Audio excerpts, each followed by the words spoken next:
જય સિયારામ. બાળક ગુસ્સો કરે, જીદ કરે, ખોટું બોલે અથવા તો ભણવામાં પાછળ રહી જાય. મોટે ભાગે એક વાક્ય સંભળાય છે, આની મમ્મીએ કંઈ નથી શીખવાડ્યું. તો એક પ્રશ્ન પૂછું, બાળકને આખો દિવસ કોણ જુએ છે?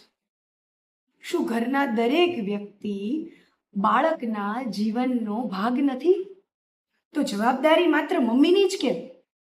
કઈ મમ્મી એવું ઈચ્છે કે મારું બાળક ગુસ્સો કરે, જીદ કરે, ખોટું બોલે અથવા ભણવામાં પાછળ રહી જાય?